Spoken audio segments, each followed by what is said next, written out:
Non, il y en a qui ont commencé à se connecter, qui sont déconnectés. J'ai vu un d'eux à un moment donné, je fais, ah tiens, mais c'est ta femme peut-être. C'est tu vois, je le vois toute la journée, ce con. Donc là, bon, allez. Et d'ailleurs, ma femme travaille avec tout ce qui est réseaux sociaux, D'accord. marketing, tout ça et tout. Donc, si j'ai besoin ou quoi, c'est elle qui va faire mes réseaux sociaux. Ah, Comme ça, moi, c'est je elle suis qui fait, quoi. s'occupe de tes réseaux sociaux? Pas encore, pas encore. Il faut que je fasse le tri sur certains messages. Non, je plaisante. Je veux pas qu'elle tombe sur des trucs un peu chelous, un peu alors que j'ai rien fait mais que voilà, c'est pas de ma faute. Elle aime bien. Je suis victime de certaines personnes. Alors, je crois qu'on va commencer en fait. Alors, normalement, je commence. Enfin, je demande à ce qu'on fasse un blanc, en fait, parce que c'est pour le montage. Un blanc. Ouais, c'est qu'on parle pas, on regarde la caméra, en fait, on fait un blanc. En fait. On regarde comme ça, en fait, on se dit.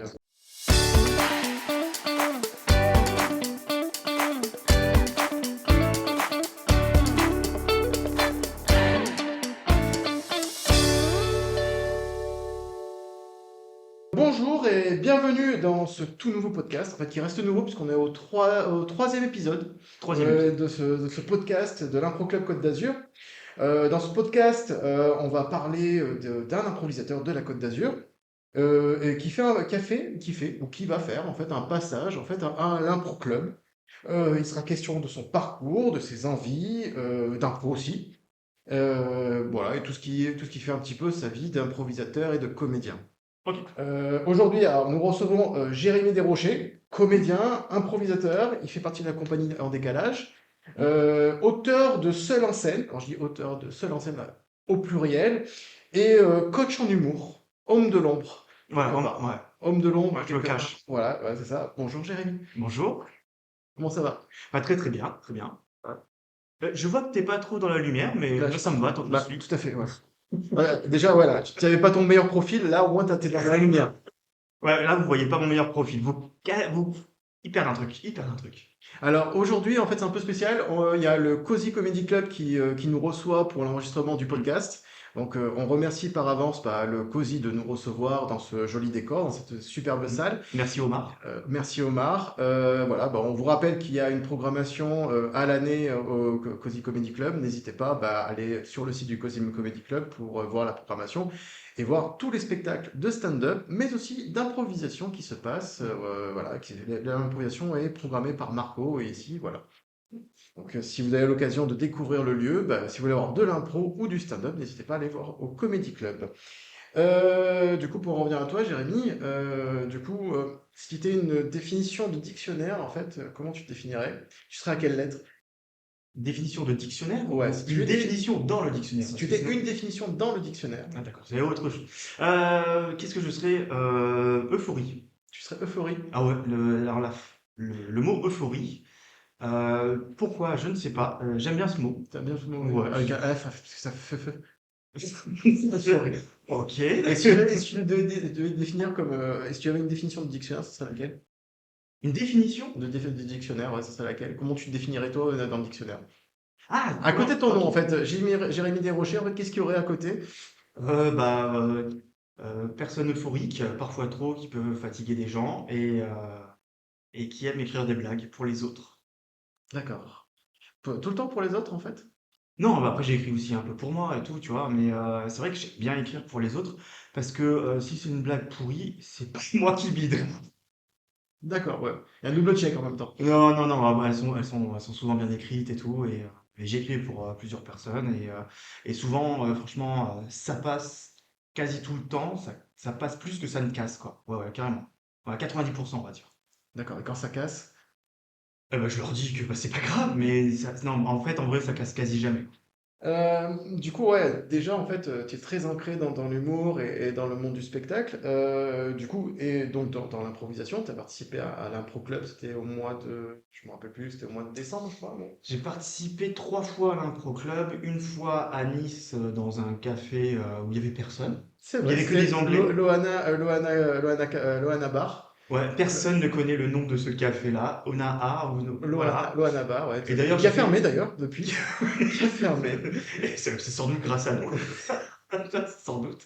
Mais ouais, qui a fermé. Et ouais, j'avais fait un concept d'impro que j'aimais bien. C'était la répète. Je devais une impro qui durait. J'étais tout seul, hein. Je faisais une impro de ouais, peut-être d'une minute, et le dernier mot de mon impro était le premier mot de l'impro suivante. Tout à fait, Voilà. tu un format très dynamique. Très dynamique, si bien qu'au bout de 7 minutes, je crois que je suis le seul improvisateur à être puisé j'ai fait du lactique, quoi. J'avais plus d'oxygène, C'est vrai que j'étais tu, en fait, tu essoufflé. tournais en fait très énergique en fait en termes de mise en Ouais, scène en fait je et tournais beaucoup, ouais. on était tous fatigués. Enfin voilà, on sentait en fait qu'il y Il y a avait des de gens qui ont l'énergie. vomi, je ne pouvais plus, je te faisais tourner la tête. Non, non, je plaisante. Mais c'est vrai que j'ai fait ça, et après j'ai fait où aussi? Dans un petit théâtre à Juan-les-Pins, Oui, le tête de euh, Laurent Barre. qui est très très bien, très très bonne dynamique, très beau public. C'était en instant quel mois, je me rappelle plus. Je pense que c'était au mois de septembre-octobre, un truc comme ça. Ouais, ça faisait partie C'était des premières représentations. Ouais. Voilà. Et j'étais avec Olivier et Jérôme avec un G, et c'était vraiment une super soirée.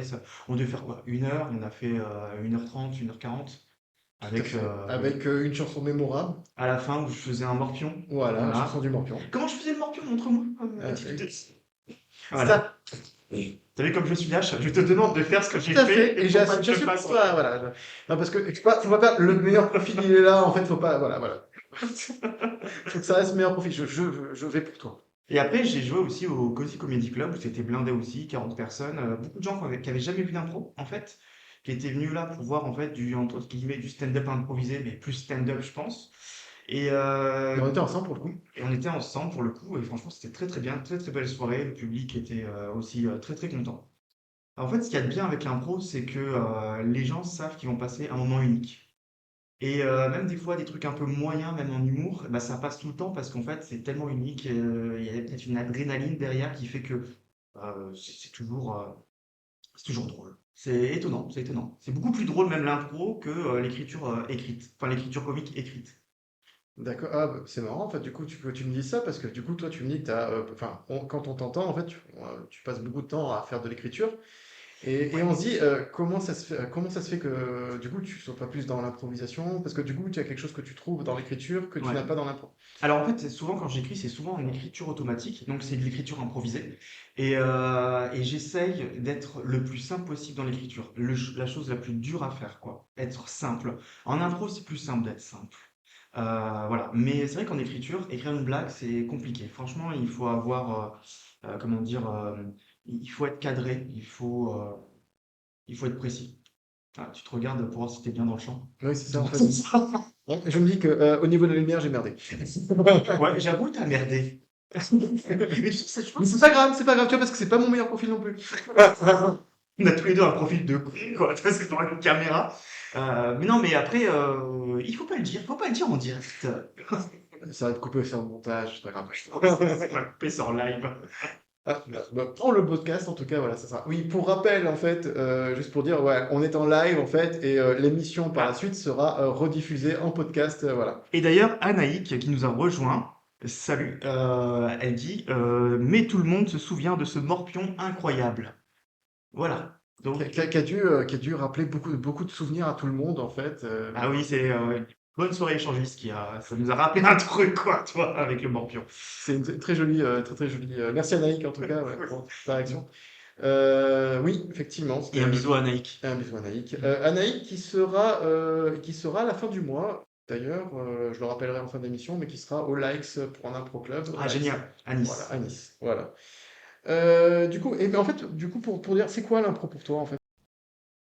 Sur théâtrale, c'est la pratique qui permet d'être sur scène, seul ou à plusieurs, et raconter une histoire, et co-construire une histoire entre deux personnes, une histoire qui part d'un thème ou vraiment sans rien, euh, from the scratch, voilà, avec mon accent anglais pourri, où en fait on part de rien, mais qu'on construit quelque chose. Et ce sont des valeurs, moi l'impro, qui sont formidables, et que j'enseigne à mes élèves, qui Tu sont donnes des cours? oui, je suis enseignant. Je donne beaucoup de cours d'improvisation. Chaque semaine, je dois donner, on va dire, ouais, peut-être une dizaine d'heures de cours, quoi, d'impro, minimum. Et ce que je vois, c'est que l'impro transforme les gens.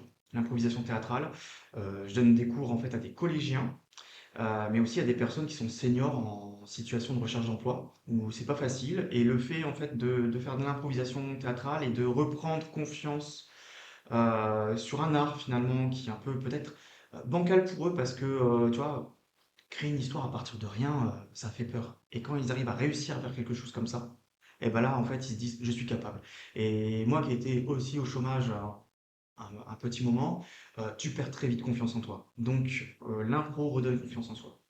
D'accord, donc tu as un peu, c'est un peu pour toi quelque chose de thérapeutique au final. C'est thérapeutique, exactement. Mais le théâtre, et même l'art en général, est thérapeutique aussi bien pour les artistes que pour ceux qui regardent le théâtre. Donc du coup, tu te définis un peu comme art thérapeute quelque part. Ouais, le bien-être, tout ça, l'homéopathie. Voilà, voilà. Je pense que le théâtre, c'est plus, ça fonctionne mieux que l'homéopathie. En tout cas, quand tu es diabétique, tu peux regarder du théâtre. L'homéopathie, c'est peut-être un peu compliqué. Par contre, tu soignes pas ton diabète avec avec le théâtre. Enfin, tu te... Non, mais ça aide, tu vois, ça aide. Non, mais voilà, c'est l'impro, c'est quelque chose qui est important et que Et quelle place ça a dans ta vie au final? eh ben, ça a une grande place, en fait, c'est-à-dire que je vis de ma passion. Je vis de ma passion, c'est-à-dire j'enseigne l'improvisation. C'est deux choses que j'aime, enseigner et improviser. Et l'enseignement, ce qu'il y a de bien, c'est que je rencontre toujours des gens qui sont différents, qui ont un passé différent, qui ont une culture différente, qui ont des attentes différentes. Et ce que je vois, c'est que on arrive à se rejoindre. Et c'est en fait, j'allais dire le vivre ensemble, qui est un truc galvaudé, quoi. Mais ouais, ça fonctionne. L'espace de 2 minutes, ça fonctionne. On est ensemble. On s'écoute. Et dans ta vie en fait personnelle, en fait, ça t'a apporté quelque chose? Ouais, ouais, ouais. À ne T'as pas rencontré avoir... rencontré ta femme comme ça. Non, pas du tout. Non, mais en fait, ne pas avoir peur de l'imprévu. Moi, je suis quelqu'un, en fait, qui réfléchit trop au futur. Mon esprit, en fait, part dans tous les sens, dans et si ça, et si ça, et si ça, et c'est super compliqué. C'est super compliqué pour moi. Et maintenant, en fait, je me dis, ouais, j'ai une nouvelle philosophie un peu plus stoïcienne, on va dire. Moi, je l'appellerais plutôt le je m'en bats les couillisme. Le futur, c'est ça, c'est Balek. Tu vois ce que je veux dire, quoi? Balek. D'accord. Euh, En fait, tu es devenu un peu plus épicurien du coup en fait. oh ouais, mais Balek. D'accord. Balek. Non, ouais, on a le droit de dire des gros mots? Ouais, bah Ouais. écoute, je mettrais un truc moins de 12 ans. Non, non, mais je vais pas être, je sais pas, j'ai plus dire de gros mots, mais c'est vrai que je suis comme ça, ouais, je n'ai plus peur du futur. D'accord. Et du coup, c'est ce que tu enseignes en fait aux petits vieux en fait? Aux petits vieux, ils sont pas des petits vieux, c'est des seniors. Ah, senior, Tu sais que les seniors, à partir de 45 ans, c'est vrai. dans les statistiques Ah, je suis pas Pôle encore emploi. senior, c'est cool. Ouais, dans 6 mois, quoi. Non mais, non, Ouais. non, mais je suis pas encore senior, ça Mais va. t'as quel âge? T'as quel âge? 42. T'as 42 ans? Ouais. Waouh. Dans 3 ans, t'es plus employable. Voilà, ça marche bien, donc du coup, tu remontes le moral des gens, toi. Ah, mais c'est fou. Plus je dis des saloperies, plus les gens ils m'aiment. Je comprends pas. Je devrais être sympa, en fait. Parce que du coup, en fait, t'as en termes d'humour, des trucs comme ça, en fait, t'as des gens en fait, que t'admires, en fait, qui te disent, ouais, j'aurais envie de faire, qui t'ont un peu inspiré par rapport à ton humour un peu à base de saloperie. Ouais, non, alors, tu me parles des inspirations. Ouais, Moi, au niveau des inspirations en humour, c'est ouais. ça? Parce que du coup, en fait, quand tu me dis des saloperies comme ça, je pense à Jérémy Ferrari, quoi. Je Ah sais oui, pas oui, j'aime pourquoi. beaucoup, j'aime beaucoup. Ouais. Franchement, j'ai même fait une masterclass avec lui. Du coup, j'ai suivi des cours pendant 2 jours. Et j'ai beaucoup appris en 2 jours sur ce qu'est l'humour, quelle est sa place, comment ça fonctionne, ce qu'on peut dire ou pas dire. Est-ce qu'on peut rire de tout? La réponse est oui, mais dans le dos des gens. D'accord, ça, c'est intéressant. Donc, on fait un spectacle, mais sans eux. On les invite pas au spectacle. Oh non, mais je plaisante quand je dis ça, mais en fait, l'humour, tu peux dire tout ce que tu veux. Ça dépend en fait l'angle que tu prends. En fait, quand tu fais un personnage qui dit des horreurs, c'est le personnage qui parle. Il faut pas que ça soit en fait, euh, faut que le public en fait sache que c'est un perso que tu fais. Quand il sait ça, tu peux dire toutes les horreurs et tu peux rire des clichés plus que rire des personnes qui subissent ces clichés-là. Voilà, c'est ça en fait mon point de Il y a vue. des mouvements, en fait, notamment en improvisation, où on parle beaucoup en fait, des clichés en disant qu'on les met trop en avant, ou que souvent, en fait, c'est souvent, comment dire, assez comment dire, dégradant, les clichés, justement, en fait. C'est quoi ta position par rapport à ça? Qu'est-ce que tu penses des accents africains bidons, des accents chinois ou des trucs comme ça? Après, moi, je suis assez libertarien et tous les gens ils font ce qu'ils veulent, mais moi, je fais pas d'accent chinois, je fais pas d'accent africain en impro. Je fais pas d'accent picard, je fais pas d'accent russe, je fais pas. Euh, c'est un humour qui peut plaire. Mais moi, en fait, ça me parle pas. En fait, s'il y a un accent africain qui est fait, il faut qu'il y ait une raison. Mm. Voilà. Si c'est Et il faut juste, il soit juste aussi. oui, il faut qu'il soit juste, mais bon, un accent africain, l'Afrique, c'est un continent. Tu peux pas avoir un accent africain. Tu Ça- as l'accent D'un du pays. Congo, du Bénin, du Maghreb, et puis c'est n'importe quel pays du Maghreb, hein. L'accent tunisien n'est pas le même que celui du Maroc.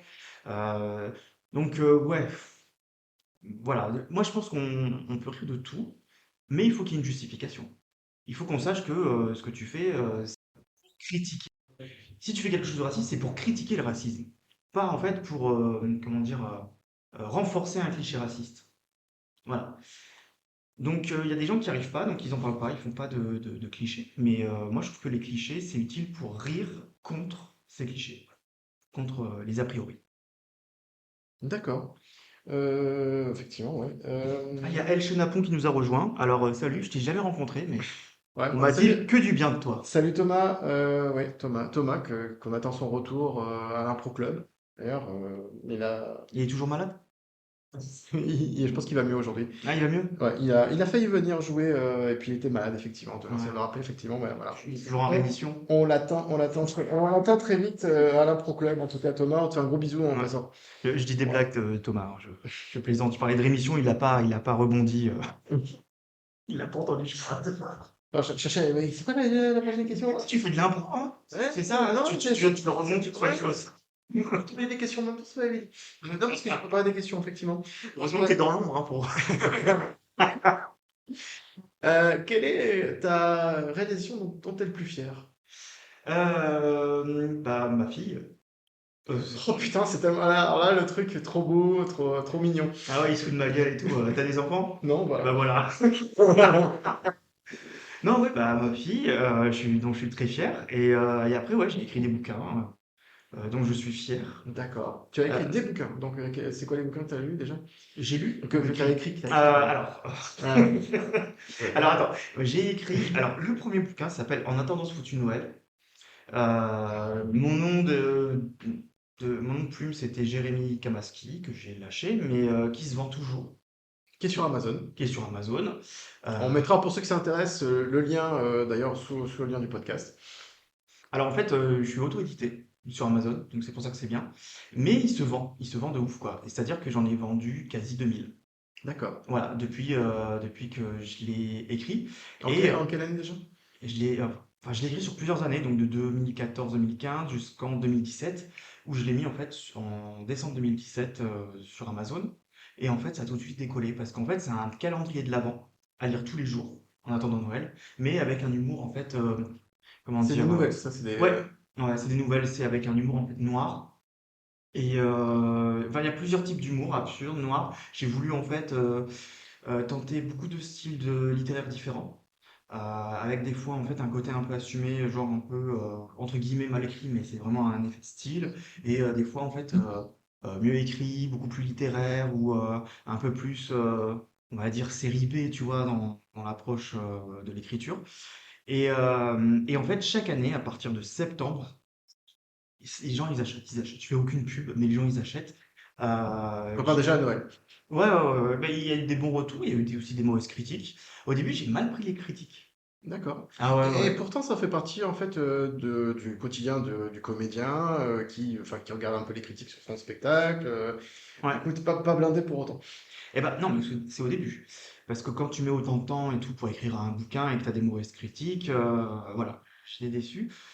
Et après, je me suis rendu compte, c'est que c'est aussi comment j'avais présenté le livre. Donc les gens en fait étaient déçus par rapport en fait à l'image qu'ils avaient du livre, plus que le livre en lui-même. Donc après j'ai pu changer la couverture, j'ai pu changer en fait le résumé, tout ça. Et depuis en fait j'ai plus de gens en fait qui sont déçus par rapport à ce qu'ils vont lire, quoi, parce qu'ils savent qu'ils arrivent dans un terrain où c'est quand même de l'humour noir. Voilà.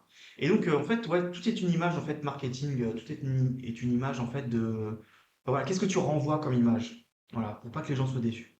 Et toi en fait tu restes fidèle à ce que tu veux renvoyer comme image. D'accord. Et ça te sert, du coup, en tant que, donc, du coup, tu as appris ça en tant qu'écrivain, ça te sert en tant que comédien? Ah oui, oui, oui. De toute façon, les arts, ils sont transversaux, quoi. Donc, ce que tu apprends dans un art, tu peux l'utiliser ailleurs, quoi. Et comment tu l'as appliqué en fait en tant que comédien? Et ben aujourd'hui, en fait, je m'en fiche des critiques. D'accord. Et Je m'emballais à fond. exact, c'est-à-dire que quand tu écris un spectacle ou ce que tu veux, toi, tu vois en fait en trois dimensions en fait ce que tu as envie de dire et pas dire. Et tu auras toujours des gens qui vont dire, ah, peut-être que tu aurais pu dire ça. Tu vois ce que je veux dire? Surtout, ça Euh, arrive beaucoup en impro d'ailleurs. Oui, mais le Il y en a. problème en fait, c'est que moi, j'ai ma propre identité et je fais ce que je veux. Je fais ce que je veux. Je peux me planter, je m'en rends compte, mais je fais ce que je veux. Si j'ai pas fait ce que tu m'as dit, c'est parce que sans doute j'ai jugé que moi, quand j'écrivais par exemple un bouquin, ou que j'ai fait une impro, ou que j'ai fait du stand-up, c'est qu'en fait je pensais que c'était pas utile. Tu vois ce que je veux dire? Sur le moment. Et que c'est peut-être un cul-de-sac ton idée. Alors va commencer à argumenter avec la personne qui croit que son idée est géniale et que toi, en fait, comme si on était finalement au même niveau. Mais pas du tout en fait. Pas du tout. Donc, les critiques, des fois, enfin souvent, elles sont pas constructives, comme les critiques positives. Les critiques positives, des fois, en fait, on a aimé ce que tu as fait parce qu'en fait, tu es un pote. Parce qu'en fait, tu es sympa.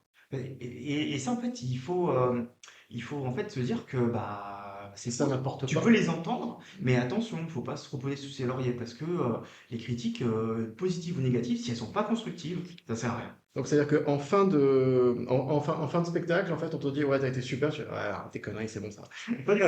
En fait, c'est avant, je pouvais être là à attendre et tout. Ouais, tu peux, t'as bien aimé et tout. Maintenant, en fait, si les gens ils veulent venir me voir, ils peuvent venir me voir, mais j'attends rien du tout. C'est-à-dire que moi, si moi je suis content de ce que j'ai fait ou pas, ou que je suis mécontent, c'est entre moi et moi-même en fait. Tu vois ce que je veux dire?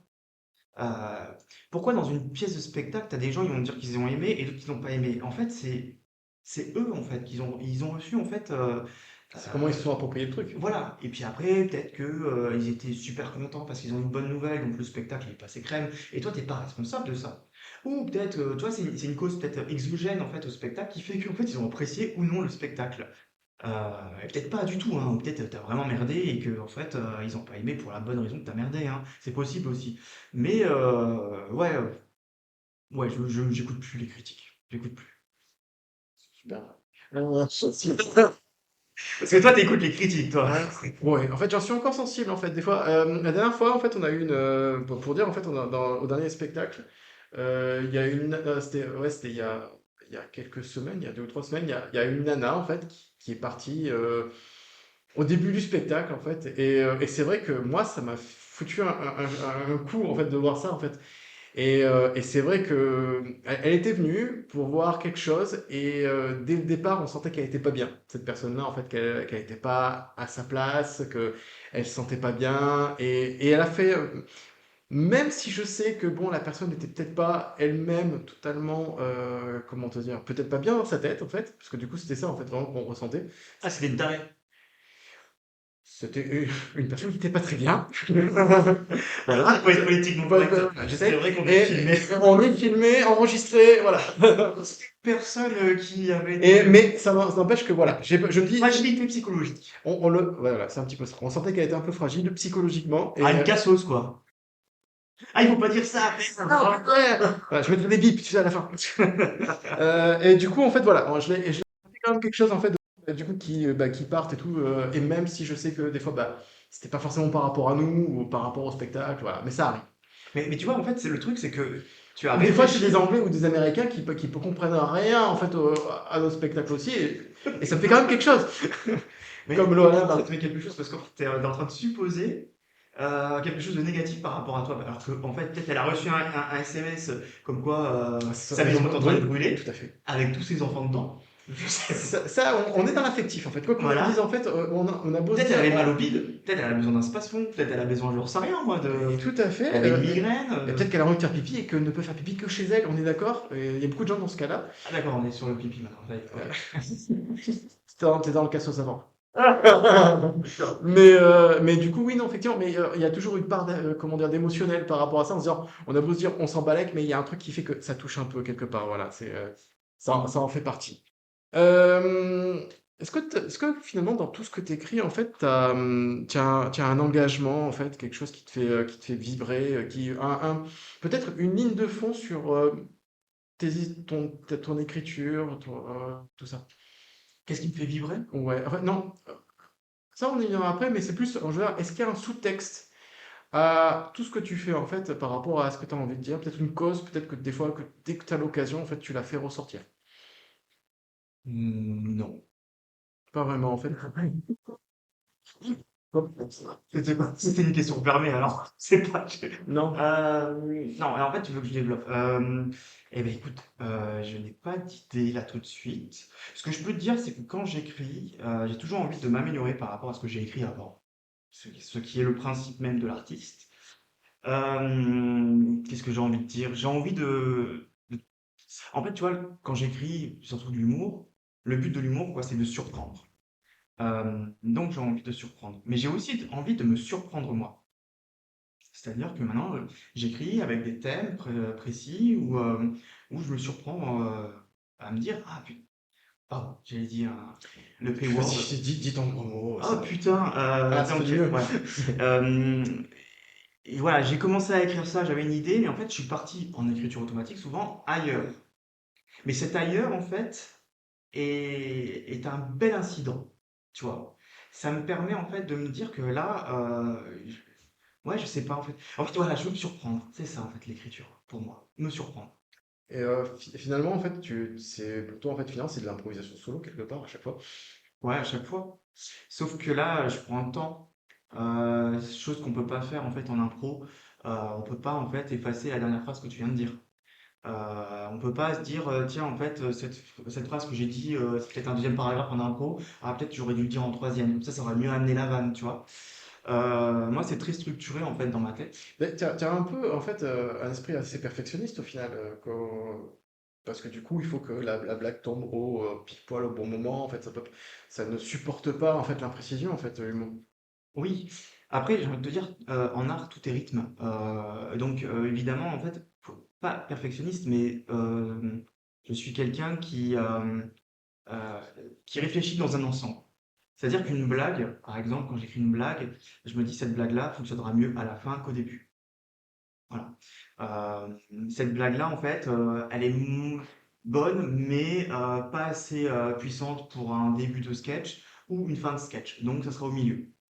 Tu vois? Voilà, si tu veux, dans les grandes lignes, c'est comme ça que je fonctionne. Et comment ça se passe en fait quand tu travailles en fait pour quelqu'un, quand tu écris pour quelqu'un en même temps, c'est toujours toi qui écris ou tu imagines la personne en train de jouer ce que tu vas écrire? C'est les deux. En fait, ça dépend. Il y a plein de gens en fait qui m'appellent, enfin, ils m'appellent, m'écrivent pour que soit en fait je regarde leur texte, puis en fait je fais un audit. Je dis bah là c'est bien, ou là tu vois, je pense que tu pourrais écrire autre chose. Là c'est faible. Là en fait t'as pas un bon angle humoristique, c'est vu et revu. Tu vois, je peux dire ça, mais j'écris rien. Tu vois, donc ça, c'est très rapide pour moi. Je lis et puis voilà. Il y a d'autres personnes en fait qui me disent j'ai écrit un texte, il est tout pourri, mais j'aime bien ce thème, est-ce que tu peux m'aider? Je suis ok. Donc moi, je lis son texte, après je le mets un peu de côté et j'écris à ma manière. Moi, c'est beaucoup plus, on va dire, quand les gens ils écrivent, surtout les débutants en stand-up, ils écrivent d'une manière un peu, on va dire, anarchique. Je sais pas si on peut dire, c'est pas le bon Bordélique. mot. Ouais, bordélique peut-être. Moi, en fait, quand j'écris, je sais qu'il y a toujours la première phrase et ensuite, je sais qu'il y a la punchline. Prémisse, punchline, prémisse, punchline. C'est-à-dire que moi, à chaque fois, je sais qu'à la fin de chaque phrase ou paragraphe, je sais que là, je sais qu'il y aura un rire. Après, les gens, ils ont mis trois fois rapidement. Je me dis peut-être on va les laisser un petit peu reprendre leur souffle, tu vois, peut-être 10-20 secondes en plus, pour après envoyer une plus grosse punchline. Donc là, ils rigoleront un peu plus. En fait, c'est beaucoup de psychologie, quoi, en humour. Beaucoup de psychologie. Et t'as écrit donc du coup, c'était un peu pareil, tu as écrit un bouquin d'ailleurs justement sur ça. Voilà, j'ai écrit Les secrets de l'humour et du stand-up pendant le Covid. En fait, pendant le Covid, le premier confinement, j'ai écrit deux bouquins. Voilà. Et je pense que je me rends pas compte, mais j'ai l'impression d'avoir raté mon premier confinement. Après d'avoir perdu du temps, quoi. Alors qu'en fait, j'ai écrit deux bouquins et je me suis mis à la méthode Assimil sur le grec ancien.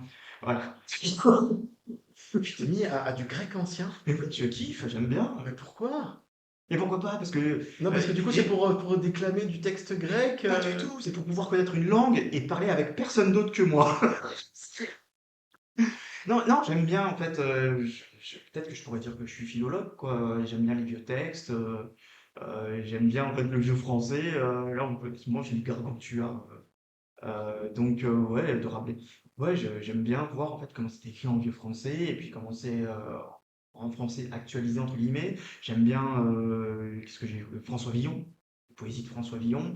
Voilà, mon père il m'a offert un bouquin, une collection, tu sais, prestigieuse, je ne me rappelle plus, de chez Gallimard. J'aime les textes. De toute façon, à la base, moi, je voulais pas faire du théâtre, hein. À la base, moi, je voulais être écrivain, être tranquille et pas être dans la lumière comme ça et tout, tu vois. Raconter des histoires, en Et fait. ouais, moi, je voulais raconter des histoires. J'étais fait pour ça. En fait, le truc, alors, vraiment le tout début, On euh, rembobine. rewind. En fait, moi, je suis parti en Australie et pendant que j'étais en Australie, j'ai pris des notes tous les jours. Et je me suis aperçu en fait que bon, j'avais fait 5 ans d'études de droit et en fait, j'étais en Australie et je me suis aperçu, moi, ce que j'aimais, c'était écrire. J'adorais écrire mes mémoires, j'adorais écrire, j'avais de très bonnes notes et tout, mais moi, en droit. Et, euh, et en fait, moi, je me suis aperçu, moi, ce que je kiffe, c'est écrire. Donc, je voulais être écrivain. Donc, si j'ai écrit après, en attendant ce foutu Noël, ce qu'on a parlé tout à l'heure, c'était en fait pour être édité. Je crois que c'était Albin Michel qui ont failli m'éditer, mais après ils m'ont dit, en disant, oh, bah, finalement, après deux ou trois vérifications, plutôt non, parce que de un, j'étais pas connu, et deux, en fait, ils disent que les Français ne lisent pas de nouvelles et qu'ils aiment pas ça. Sauf que, bah, si, finalement, j'en ai vendu à peu près 2000 sans pub. Qu'est-ce que ça aurait été Si, avec la pub ou avec un truc de. Enfin, avec toute la puissance, en fait, de l'éditeur en termes de communication? bah, en fait, j'ai envie de te dire, est-ce que l'éditeur fait beaucoup de pub pour les gens, pour les petits auteurs, on va dire? Non, Parce absolument que pas. Amélie Nothomb, avec BD, tout ça, eux, c'est les grands, Bah oui, il y a des gens qui le suivent, ils ont déjà un public et ils ont tout. déjà un public, tout ça. Mais quelqu'un qui est pas connu, qui fait son premier livre, qui est content, qui est édité. Tu vois, en fait, c'est pas être édité le plus important, c'est être lu. Et donc, ouais, l'auto-édition, voilà, ça a été cool. Mais moi, en fait, je me suis mis au théâtre il y a plus d'une dizaine d'années D'ailleurs, pour tu apprendre continues, en fait. Tu joues en Tibéran de façon de temps en temps. de temps en temps du théâtre, théâtre Ouais. classique. Mais en fait, moi, je me suis mis au théâtre pour apprendre à écrire des dialogues. Parce que je voulais vraiment apprendre à écrire des dialogues, je savais pas comment ça fonctionnait. Et en fait, de fil en aiguille, bah, en fait, ça m'a plu. J'ai fait de l'impro, j'ai fait du théâtre classique, j'ai joué des grands textes, voilà. T'as fait, Euh, je crois que je t'avais vu dans la pièce, c'était une pièce épopée grecque. C'était Lysistrata de Aristophane, Lysistrata, voilà, tout à fait. mis en scène par Cédric Garboyan et Éric Laguigné. Voilà, donc c'était vraiment une pièce très très drôle et qui a 2400 ans. Tout à fait. Voilà, On peut, juste pour résumer très rapidement, en fait, c'est les femmes qui se révoltent et qui font la grève du sexe pour que les hommes arrêtent de se battre. voilà. Donc c'est très très drôle et on a l'impression plus que c'est féministe, sauf que à l'époque, Lysistrata, quand ça avait été joué, c'était pendant l'été, moins 400, je sais pas quoi. C'était il y avait des concours de comédie à l'époque. Ils écrivaient des pièces, ils se moquaient en fait des politiques ou quoi, et puis ils faisaient des concours de comédie. Aristophane a plutôt gagné, et donc il est encore connu aujourd'hui. Et en fait, à l'époque, ce qu'il faut savoir, c'était que donc ils jouaient avec des masques, mais que c'était des hommes. Donc en fait, quand c'était des hommes qui jouaient des femmes, ils singeaient entre guillemets, ils imitaient des femmes pour mieux se moquer d'elles. Voilà. Donc c'est pas si féministe que ça, en fait. Donc c'est pas du tout féministe, mais c'est ça la force en fait des adaptations et quand on reprend un texte, c'est qu'on peut le réadapter à son temps. Et comme on l'a adapté nous en 2020, 2021, et ben en fait, ça sera pas adapté de la même manière dans 30 ans, en 2050. Tu vois ce que je veux dire? Ça, c'est la force du Et théâtre. c'est la force du théâtre. Et c'est ça qui est bien. Bon, après, qu'est-ce que j'ai joué? J'ai joué dans Le Misanthrope de Molière, j'ai joué dans Lucrèce Borgia de Victor Hugo, Si loin, si proche Orient, j'ai joué dans Ionesco, La cantatrice chauve, qui était vraiment aussi un gros Un succès. grand classique. Voilà, un grand succès aussi quand on l'a joué. Très drôle, de l'humour absurde. Et en fait, toi, tout ça, Aristophane, Ionesco, je me disais, mais pourquoi ça fait rire? Et pourquoi il y a des gens qui écrivent des trucs qui ont 10 ans et ça ne fait plus rire? Tu vois? Comment être mémorable? Comment durer dans le temps? Tu vois? Et je me suis dit, mais comment ça fonctionne? Tu vois? Et en fait, j'ai fait comment ça s'appelle? Un premier spectacle solo où je devais monter sur scène et dire mon livre et lire mon livre en attendant ce foutu Noël. Sauf que moi, tu vois, je suis comédien, je n'ai pas envie de faire une lecture, je m'en fiche. Donc j'en ai profité en fait pour faire une lecture humoristique. Donc j'ai fait une lecture de mon bouquin et j'ai fait des sketchs. Tu vois ce que je veux dire? D'accord, ouais. Et là, à partir de là, je me suis dit, mais ok, je fais des blagues, quasi toutes les blagues que j'ai écrites aussi, ce qui était fou, alors qu'en fait, je suis pas fait pour être humoriste de base, tu vois. Toutes les blagues que j'ai écrites, en fait, ont fonctionné. C'est parce qu'en fait, je sais écrire. Ça, au bout de 10 ans d'écriture, plus même, ça fait quoi, 15 ans d'écriture, tu sais en fait quel est le mot qui est important, tout ça et tout. Des fois, juste un déterminant est important, tu vois, tu t'en rends pas compte. Euh, et mais je me suis dit quand même, il y a un système, il y a des patterns, il y a des façons de procéder, tout ça. Et, euh, et en fait, aussi, j'avais pas envie d'attendre 10 ans pour être drôle. Parce que souvent, on dit, pour faire ses armes en humour, il faut attendre 10 ans. J'ai pas envie d'attendre 10 ans, j'ai pas que ça à faire. J'ai d'autres passions, le grec ancien, hein, tu vois. Euh, et en fait, Très utile pour le repas de Noël. En disant, je parle un peu grec ancien. Est-ce que tu savais que ce mot voulait dire ça? mais je- Entre le sel et le poivre, le sel vient du mot grec. Attends, c'est mes parents. Bah, moi aussi, je vais peut-être apprendre deux ou trois cours. T'inquiète, t'inquiète, t'inquiète. Et donc, je sais plus, tu m'as perdu en fait. Non, tu disais en fait que. Bah non, bah, je me suis perdu aussi. Non, mais voilà, s'il y a des gens qui suivent sur le site, quoi qu'ils nous disent. Voilà, non, mais en fait, tu vois, quand j'ai écrit donc voilà ce premier spectacle, je me suis dit, bah, quels sont ces patterns-là? Et j'ai fait mes recherches de ouf, quoi, comme moi je faisais un mémoire de droit, tu vois. Je me suis dit, voilà, et j'ai écrit ce que je pensais être juste en humour ou pas. Il y a aussi mon expérience théâtrale d'improvisateur, mais le théâtre aussi. Qu'est-ce que c'est l'humour? J'ai fait une masterclass avec Jérémy Ferrari, comme je t'avais dit. Et en fait, avec ça, et avec aussi les égos que les Américains ont sur comment ça fonctionne l'humour, tu vois, d'un truc très, vraiment très, très pro. En fait, j'ai fait ma tambouille et j'ai fait 1000 pages de notes. Et sur ces 1000 pages, j'ai résumé en 200 pages environ, pour voir en fait ce qu'est la comédie. Et c'est tellement passionnant. Je ne comprends pas en fait pourquoi les gens pensent que la comédie en fait c'est futile ou c'est poète poète. Non, c'est tellement passionnant l'humour. C'est-à-dire que tu as des genres, tu as des sous-genres. Le slapstick, tu connais le slapstick? Pas du tout. Qu'est-ce En que c'est que le fait, slapstick? le slapstick, c'est un truc qui était très en vogue dans les années 20, dans les films des années ouais, muets, où en fait, tu vois, quelqu'un qui marche en fait sur une peau de banane. Il tombe, ça fait rire. Tu vois? Quelqu'un qui a une planche comme ça, il dit allez, au revoir, c'était une planche Et un il peu se plus longue, tourne et il il se donne tourne un. et il donne un Oui. coup. Ouais. Et il fait ah, qu'est-ce qu'il y a? Ah bon, ok, je marche, paf, et il redonne un autre coup. Ça fait rire. En fait, c'est l'élément surprenant, l'élément aussi, je pense, dans l'humour, ce qui fait rire, c'est que on a peur pour lui, mais étant donné en fait qu'il a pas si mal que ça, ce stress-là est transformé en fait Bah, en rire. tant qu'il meurt pas, ça va. Ouais, voilà. Il a droit à une commotion cérébrale, mais du coup, voilà. Mais tu vois, en fait, c'est un humour un peu vieillot, mais je pense qu'on peut réutiliser partout dans certains spectacles, tu vois. Et du coup, toi, tu l'utilises dans les spectacles, en improvisation aussi, j'imagine. Bah, en fait, quand on impro, t'es tout seul, donc c'est compliqué, tu sais, apprendre à trébucher, apprendre à tomber. Ouais, bon. Donc tu fais pas de cascade. Non, vaut mieux éviter, parce que surtout quand c'est improvisé, tu peux te faire mal. Donc, non, ouais, j'évite. Euh, voilà. Mais après, tu vois, tu as d'autres types d'humour. Tu as l'humour noir, qu'est-ce que c'est? L'humour d'observation, qu'est-ce que c'est? Tu vois, l'humour d'observation, tu observes un truc de la vie de tous les jours. Voilà, Gad Elmaleh, C'est par ce que font exemple. les stand-uppers au final. Ils font ça. Alors, ce qui est bien avec en fait, l'humour d'observation, c'est que c'est pas un humour en fait, qui va diviser les gens. Tout le monde se reconnaît. Donc, en fait, c'est un humour en fait, bienveillant, qui parle à tout le monde. Donc, en fait, c'est bien si tu veux avoir tout le monde. Et quand je vais à une caisse, quand je vais au supermarché et que je vais dans la queue d'une caisse, je suis toujours dans la caisse où c'est bloqué, où la queue est bloquée. C'est ce genre de Voilà, truc-là. après, il faut que tu le transformes. Ça, c'est une anecdote et il faut que tu la transformes en fait à ce que ce soit drôle. Règle générale. Ouais.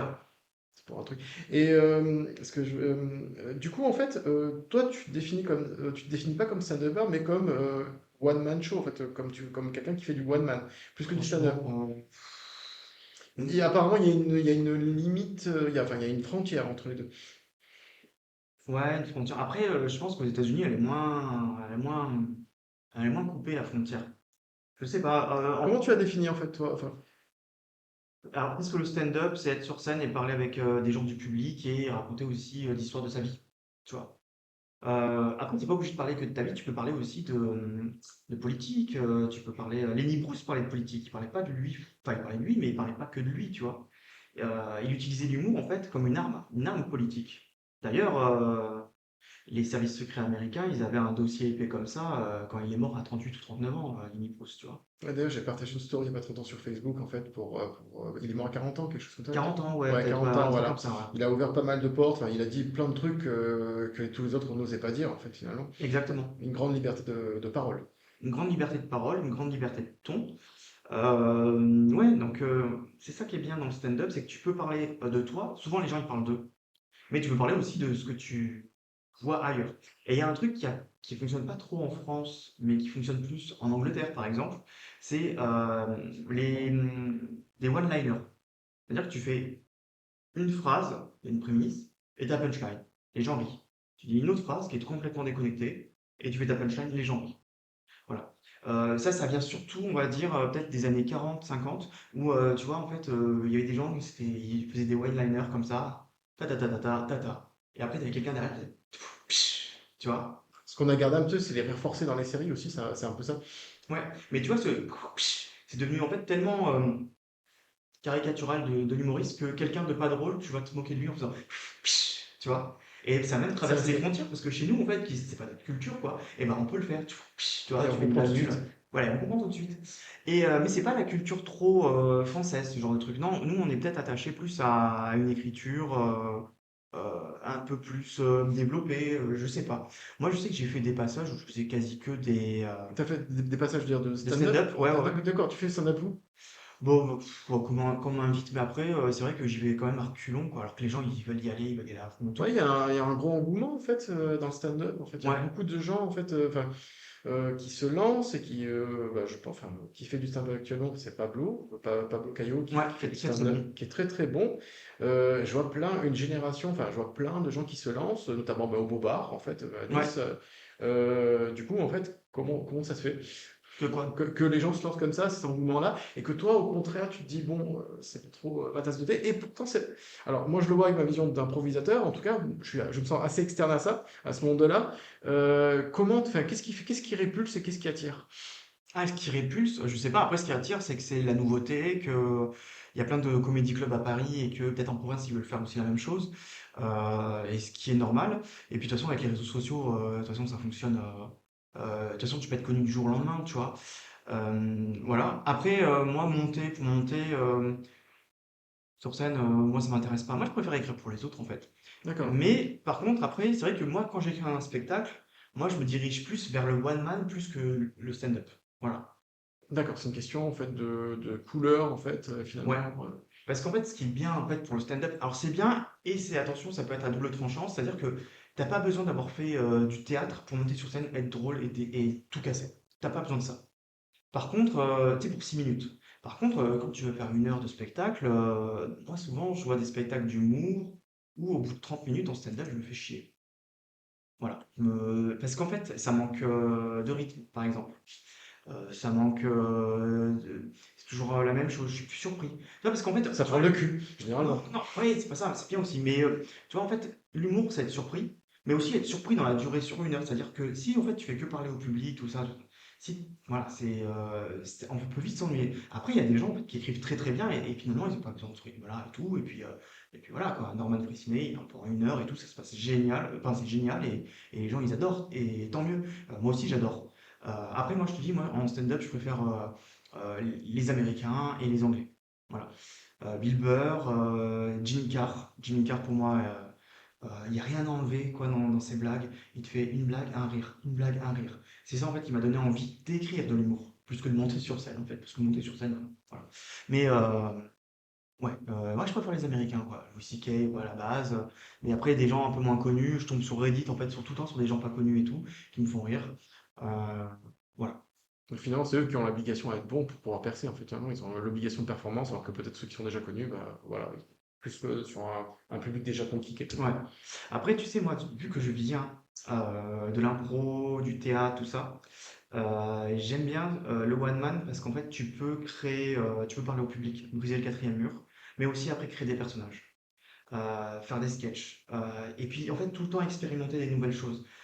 Quelqu'un qui fait que du stand-up et qui sait pas jouer, ça va être compliqué de se lancer dans un one man, tu vois. Et il faut être calé, il faut avoir un bon metteur en scène qui connaisse en fait, tes forces et tes faiblesses. Toi, tu fais de la mise en scène aussi pour ceux que tu Alors coaches? non, mais quand j'écris les didascalies, je dis là, attention, là, il te faut un petit silence. Attention, là, tu mets l'accent tonique sur ce Voilà, mot-là. tu mets déjà les prémices de mise en scène, en fait. Ouais, ouais, ouais, parce que ça, c'est l'élément qui dira que c'est important. C'est-à-dire que dans une phrase, le aussi peut être très très important. Ta ta ta ta ta, et il faut que aussi, tu vois, il faut vraiment que ce soit fort, quoi. Voilà. Ouais, c'est ça. Et j'ai Ouais. écrit aussi la mise en scène. Moi, j'ai fait des mises en scène un petit peu. J'ai fait la mise en scène de Philippe Zéro, qui a fait qu'un seul spectacle. Je crois qu'il a joué deux ou trois fois, alors qu'on avait bossé pendant un an. C'est Mais lui, dommage. voilà, après, c'est un copain. Il y a Thibaut Dalmasso, pour qui, en fait, lui, il écrit son spectacle et je l'aiderai dans la mise en scène, qui joue donc au mois de juin. Voilà. Euh, Juin 2024, voilà, 2024, ah, où ça? à Antibéa. Ah, Antibes, d'accord. Voilà. Moi, donc avec Thibaut, on est en train de finaliser le spectacle qu'on va écrire, qui sera un one-to-man show. Donc c'est un duo, mais ouais, c'est un one-man show à deux, quoi. Ça va s'appeler Hollywood, et c'est sur le thème en fait de Hollywood. Tu vois? Pas le chewing-gum. Non, non, non, sur le cinéma, pardon. Et en fait, on va parler de cinéma. Et en fait, tu vois, les différents genres de films, on va faire des caricatures de stars. On va parler des producteurs, de certains effets sur le monde du cinéma, comme l'ère MeToo. Qu'est-ce qui s'est passé avant MeToo, après MeToo? Et que, comme quoi, en fait, finalement, c'est très bien ce qui s'est passé hein, pour l'ère MeToo, où tu avais des prédateurs Et qui, ça continue apparemment, et en ça fait. continue apparemment, parce Il que y a tu vois, avec. Judy Godrèche en ce moment, Ouais, l'actualité. exactement. Donc oui, oui, oui, ça c'est important en fait que c'est une industrie et comme chaque industrie en fait, il y a des choses pas très très jolies, tu vois. Et que il y a du favoritisme et que en fait c'est qu'une histoire de sous et que voilà quoi, si t'as envie de réussir là-dedans, c'est compliqué. Donc tu vois, je suis parti de là et j'ai écrit en fait des sketchs et des sketchs en fait que je fais en scène, que j'écris des persos avec à chaque fois des énergies différentes, une façon de se tenir qui est différente, un phrasé qui est différent, euh, une écriture aussi de blague qui est différente à chaque fois. Et ça, ouais, ça demande peut-être plus de travail que juste raconter sa life, quoi. Et je dénigre pas hein, quand je dis Non, ça, non, je mais dénigre c'est un pas. travail différent, on va dire. C'est un travail qui est complètement différent. Ouais, ouais. Et en termes de spectacle improvisé en même temps, est-ce que tu as des projets, en fait? Alors là, plus du tout. Franchement, c'est vrai que, à part toi, quand tu m'invites pour la Pro Club, plus du tout. En fait, au bout d'un moment, je m'étais dit, par rapport au match déjà, j'ai fait le tour. C'est bon, ça m'a saoulé. Je trouvais que c'était toujours la même chose. Voilà, les points, tout ça. C'est très redondant, en fait, au bout d'un moment. Ouais, ouais, ouais, ouais, ouais, ça me. Et donc après, il faut créer des concepts. On a créé une troupe avec Sacha Pola, qui C'est s'appelait les Les oui. Houillés. Elle a voilà, fait son petit temps, c'était juste avant le Covid, quoi. Et Sacha, qui est un très très grand acteur et improvisateur que je connais depuis maintenant quasi 9 ans. C'est vrai que moi, quand je jouais avec lui, un petit rictus ou quoi, on savait qu'on s'était compris, on était dans une écoute totale. Voilà, là, lui, il a lâché l'impro, il est à Paris, il fait une école de mise en scène, il a fait le conservatoire, c'est quelqu'un en fait. Et en dernière année, il me semble. Non, il est en M1 de Ah, mise en d'accord. scène. Il est à Paris et c'est quelqu'un qui ira loin. Voilà, avec sa compagne Olivia Oui. Lucida. Ils iront tous les deux. Il y avait aussi dans le groupe, il y avait Tony Laurenceau, qui lui avait pas fait trop d'impro, mais en fait il avait un naturel, mais de ouf. On l'avait intégré direct dans la création de la troupe. Et aussi Sarah, qui était aussi une improvisatrice, qui a joué beaucoup à Nice, tout ça. Et en fait, on a fait. Il y avait Olivier aussi, de Roland, qu'on embrasse. Et en fait, on a fait plusieurs spectacles au Toucan, tu te rappelles, avant que ça ferme. Et en fait, comment dire? Le Toucan qui était au Châteauneuf de Grasse. Voilà. Et en fait, c'était vraiment un spectacle en fait, qui était génial. Les gens sortaient et disaient, on a l'impression que c'était écrit d'avance. Et quand on te dit C'est un ça, très bon compliment pour les c'est spectacles ouais, d'improvisation. ouais, ouais. Et les gens après ils disent, on reviendra, on reviendra. Et on y revenait et tout.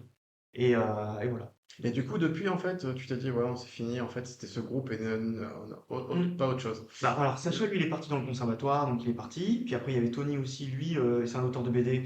Il rencontre un grand succès dans ses BD. Elles sont traduites en anglais aux États-Unis. Il a été interviewé, je crois, sur France Culture pour le prix de la BD de l'année sur l'Angleterre. Enfin, voilà, c'est un tueur. Et voilà, et moi aussi, moi, j'ai écrit un bouquin. Maintenant, j'enseigne à l'école du One Man Show à Paris. Euh, Ah, d'accord. Du coup, ouais, non, ça, tu le dis, enfin, ouais. Donc, tu enseignes à l'école du One Man Show à Paris, ça se trouve où cette école? Elle se trouve à côté de Pigalle. D'accord. Ouais, je pourrais pas te dire l'arrondissement. Juste, je connais en fait le métro, je m'arrête. Dans quel métro? Voilà, merci, voilà. C'est pas très loin, c'est deux. Pigalle, quoi. Voilà, Pigalle, voilà. Ok, très bien. Donc, tu y es chaque semaine, en fait. Non, pas chaque semaine, j'y vais une fois par Une mois fois par mois. environ. Et là, le premier semestre, j'avais surtout les premières années Pro 1 qui se destinent en fait à être des humoristes professionnels, du coup. Voilà, donc là, en fait, en janvier, j'ai vu en fait des personnes qui font ça pour le plus pour le plaisir, voilà, le soir. Puis je vais les revoir en fait au mois de mars. Voilà, donc en fait, ouais, je donne des cours une fois par mois là-haut pour plusieurs heures. Et ça se passe très très bien. Et qu'est-ce qui te frustre dans le métier, dans ce que tu fais, en fait? Qu'est-ce qui t'énerve le plus?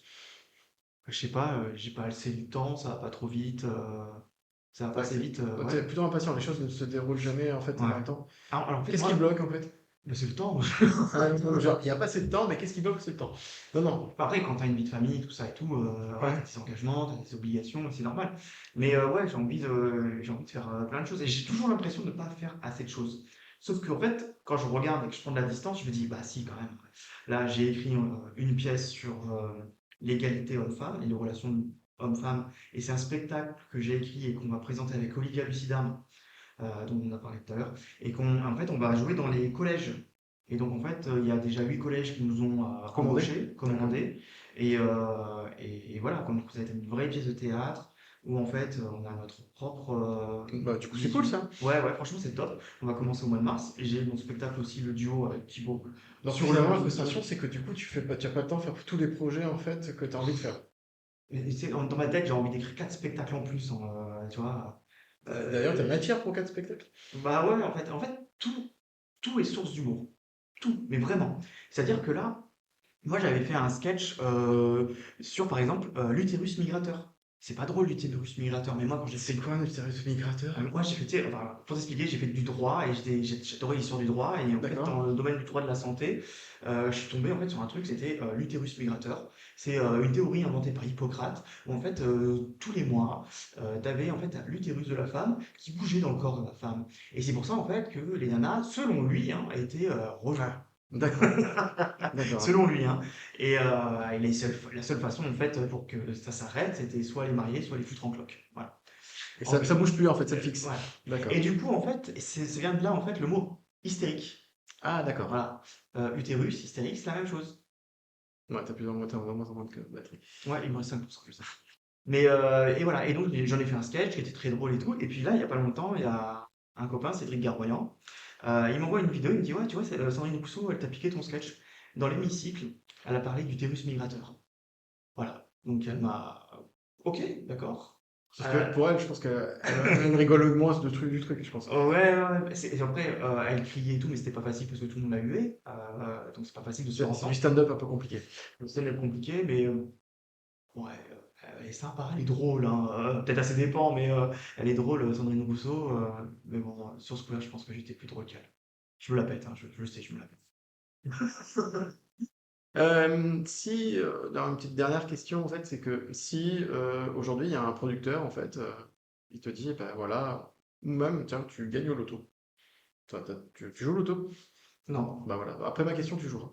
Euh, si un jour tu gagnes au loto, ouais. et on te dit, bon, écoute, avec cet argent, en fait, tu dois faire quelque chose en même temps, pour le spectacle, pour l'impro, pour je sais pas, qu'est-ce que tu fais avec cet argent-là? Bah, j'ouvre un théâtre. D'accord. Ouais, ouais, ouais, un théâtre, mais vraiment spécialisé dans la comédie. Alors, pas que stand-up, il y aura. Enfin, ouais, moi, mon truc, en fait, c'est vraiment rassembler toutes les formes de comédie qui peuvent exister. Le stand-up, le one-man, les pièces d'Aristophane, tu vois, les vieilles pièces, même des pièces, je sais pas moi, un peu comiques, d'autres pays moins connus, tu vois, des pièces comiques de Shakespeare ou de son. Donc tu veux être directeur de théâtre. Directeur de théâtre, je sais pas, mais ouais, j'aimerais bien avoir mon théâtre, quoi. Avec Ouais, une programmation libre. ouais, ouais, une programmation, mais vraiment axée sur la comédie. Mais vraiment une comédie, mais vraiment au sens large, quoi. D'accord. Parce que en fait, du coup, tu te dis, il n'y a pas de théâtre aujourd'hui en fait qui soit suffisamment universel ou qui fasse une programmation comme toi tu aimerais en fait qu'elle soit. Qui Ou- est- Ouais, je sais pas. En fait, moi, ce que je veux, c'est montrer en fait que la comédie, c'est quelque chose de sérieux et que c'est passionnant. Et il n'y a pas assez de choses. Voilà, donc en fait, oui, il y aurait peut-être aussi des conférences sur certaines parties d'humour, bah, comment on voit l'humour en Mais Italie, par finalement, exemple, tu ça vois. engage tout à l'heure en fait. Ce que tu me disais tout à l'heure, en fait, je dis non, mais j'ai pas d'engagement. Ah Bah, au bah, pour final, l'instant, j'en ai oui, pas, hein. ça ressemble à quelque chose de plutôt politique au final, plutôt un Est-ce engagement que quelque je, part. est-ce que je suis engagé? Non, politiquement, j'ai Bah, pas forcément envie de m'engager, mais... ça reste quelque chose qui est assez politique au final et plutôt engagé finalement. Dans cette Ah, tu volonté penses en que fait de montrer toute la comédie. tu penses que l'éducation, comme ça, à travers une salle de théâtre, hein, j'entends, c'est finalement politique. Quelque part, oui, quand tu parles d'une chose en fait et que tu exprimes un avis, en même temps, c'est toujours quelque chose de politique. Ouais, moi je vois ça quelque chose d'éducatif, mais éducatif dans le sens, dans le bon sens du terme, pas de l'éducatif ronflant, quoi. En fait, quand tu formes des gens en même temps en leur apprenant des choses, en fait, bah, du coup, l'éducation et la politique, c'est souvent lié, en fait. Du coup, parce que du coup, en fait, tu enseignes certaines choses et pas d'autres choses. De la manière que tu vas l'enseigner, tu fais aussi de la politique. Et c'est pour ça que le gouvernement, en fait, à chaque gouvernement qui a, en fait, quand il met son nez, bah, il refait le programme d'éducation nationale, parce que tout ça est politisé, tout. Donc Ouais, l'éducation, en fait, finalement, l'éducation des gens, en fait, finalement, c'est quelque chose de politique. moi je sais pas, après, chacun après, moi je suis je suis pas libertarien, hein, mais je suis assez libertaire les gens ils ont le droit de penser ce qu'ils veulent, je m'en fiche. On peut leur proposer, ils ont le droit de prendre, pas prendre, peut-être c'est pas le moment de prendre, peut-être c'est moi qui ai tort. Mais voilà. Ouais, je sais pas. Donc si tu gagnes au loto, quand même, tu auras un super théâtre. Bah, pas non plus un gros théâtre, mais un théâtre de taille moyenne. Voilà, 800 places. Et avec ce qui reste de l'argent, super bien. Voilà. Non, ouais, attends, je sais pas. Tu sais, des fois, un théâtre cosy, comme le Cozy Comedy Club, franchement, ça peut être. C'est sympa, quoi, c'est génial. Oh, c'est cool. Est-ce qu'il y a une question que tu aurais voulu qu'on te pose? Quelle est la question que tu aurais voulu que tu attendais depuis très longtemps qu'on te pose, en fait, et qu'on t'invite pour un podcast pour ça? Oh, c'est con, quoi, je sais pas. Oh là là, j'en ai aucune idée. Aucune idée. Quelle question? Quelle question? J'en ai aucune idée. Ok, bah, c'est bien. Ça veut dire que du coup, je t'ai posé toutes les questions auxquelles tu t'attendais. Ah, ouais. Non, ah oui, peut-être. Là, il y a deux, trois personnes à Paris pour qui j'ai écrit Ouais. récemment et qui sont sur Paris. Alors, je vous invite, elle est où la caméra? Elle est où? Ah, tac. Juste là. Alors, Le micro est là, donc ça c'est plus important. Ouais. je vous invite à aller voir Inde. Inde, avec qui j'ai participé à l'écriture de son spectacle.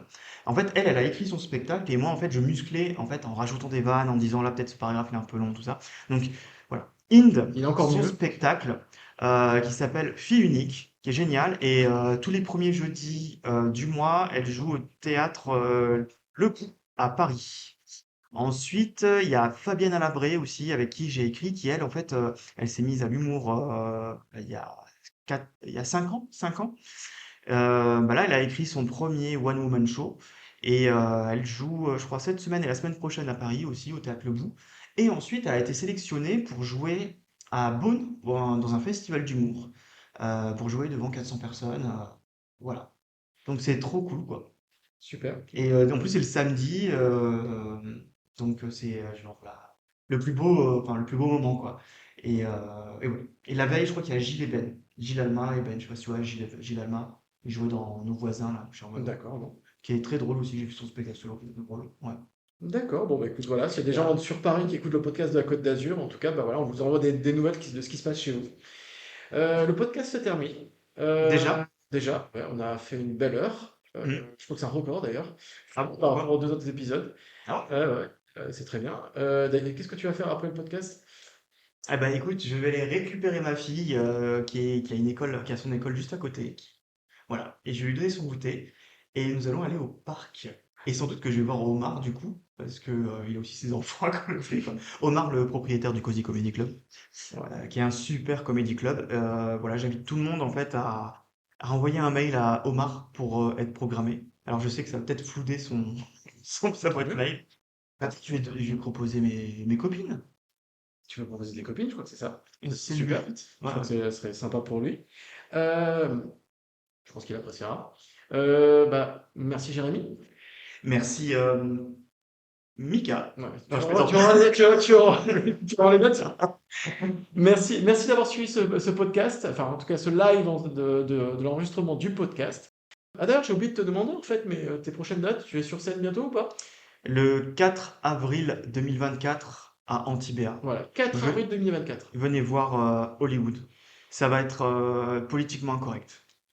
On peut rire de tout. Vous allez voir qu'on peut rire encore plus que de tout. Super, un bon programme.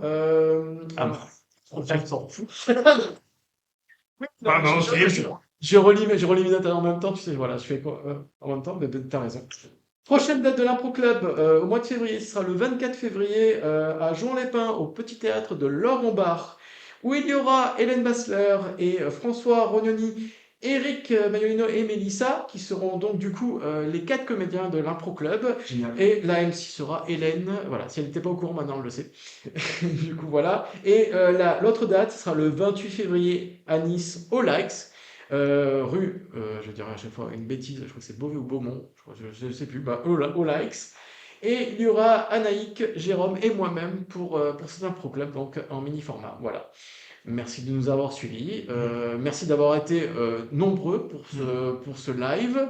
Et puis, bah, n'hésitez pas à nous retrouver sur tous les supports de podcast, comme Google Podcast, TuneIn, qu'est-ce qu'il y a? Amazon Music, et FM Player, et encore d'autres que j'oublie. En tout cas, bah, voilà. N'hésitez pas, en tout cas, si vous avez des questions.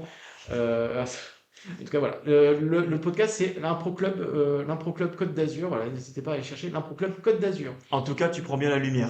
Voilà, voilà, ça, c'est à voir pour la prochaine fois. Mais le plus important, c'est que toi, tu sois sous la Ah lumière. oui, oui, tout va bien, ouais, je suis content. Merci à tous, à bientôt, au revoir. Merci, au revoir.